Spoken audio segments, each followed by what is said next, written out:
মানে সততার সাথে বলি, মানে in villainous role I am the last star of the stars. আর হবে না, আসবে না।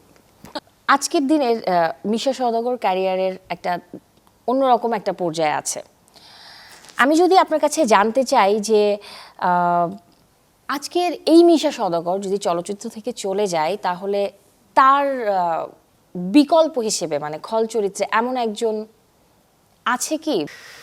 আমি একটা সোজা সাপটা কথা বলে দেই, প্লিজ। মানে সততার সাথে বলি, মানে in villainous role I am the last star of the stars. আর হবে না, আসবে না। দারুণ বলেছেন। নিশ্চয়ই আজকের দিনে এসে ক্যারিয়ারের কারণটা একটু বলি মানুষ জানবে। সেটা হচ্ছে যে সিস্টেমটাই নেই। আমি যখন এসেছিলাম, এটা ফিল্ম ইন্ডাস্ট্রি ছিল, এখানে শ্রদ্ধেয় রাজ্জাক সাহেব, শ্রদ্ধেয় আলমগীর ভাই, ফারুক ভাই, বুলবুল আহমেদ, উজ্জ্বল ভাইয়া, পারভেজ ভাইয়া, ইনারা পাঁচটা নায়ক, ওয়াজিম ভাইয়া, জাভেদ ভাইয়া, প্রত্যেক নায়কের আলাদা ক্রাইটেরিয়া ছিল, আলাদা আলাদা জনরায় তারা কাজ করতেন এবং বিভিন্ন টাইপের ডিরেক্টর ছিলেন।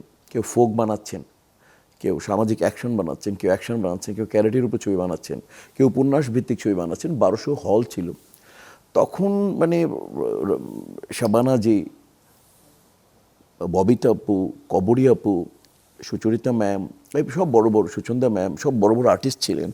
আরও অনেক, ওই সময় হুমায়ুন, ওই সময় আমাদের শ্রদ্ধেয় গোলাম মুস্তফা ছিলেন, আনোয়ার হোসেন ছিলেন, রোজি আপু ছিলেন, এরা কোয়ার্টিস্ট, শওকত আকবর ছিলেন, তো খলিলুল্লাহ খান ছিলেন, মানে চারিপাশে মানে রওশন জামিল ছিলেন, এখানে মানে হাবা হাসমুদ ভাইয়া ছিলেন, রবিউল ভাইয়া ছিলেন, মানে খান জানুল ভাই ছিলেন। এইটা মানে চিন্তা করা যায় না তখন। মানে আমাদের ইন্ডাস্ট্রির সাথে, মানে পাশের দেশের বলি, যেহেতু আমাদের ইন্ডিয়ার সাথে বেশি তুলনা করা হয়, বম্বে বা কলকাতা, তারা একদম কম্পিটিশন দিয়ে কাজ করতেন এবং অনেক অনেক শিল্পী আমাদের অনেক অনেক পর্যায়ে তাদের থেকেও ভালো দেখা যেত, অনেক ছবিও তাদের থেকেও ভালো লাগতো। তো এর পরে আমি ওই রকমই ইন্ডাস্ট্রি একটা পার্ট আমি হতে পেরেছিলাম। বাট এখন আর ইন্ডাস্ট্রি না, আমাকে নিয়ে অনেক এক্সপেরিমেন্ট করা হয়েছে। 5-7-8 জন স্ক্রিপ্ট রাইটার ছিলেন। এখন বাংলাদেশে প্রফেশনাল বাংলা চলচ্চিত্র লিখবে প্রফেশনাল একটা স্ক্রিপ্ট রাইটার নেই। আচ্ছা, বাংলাদেশের শুধু উনি ছবি বানাবে, তারা ভালো ভালো ছবি বানাবে, একটা ভালো প্রোডাকশন হাউস নেই একটা।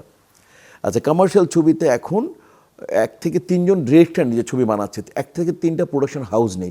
তাহলে আসবে কেমনি ভাবে, কীভাবে?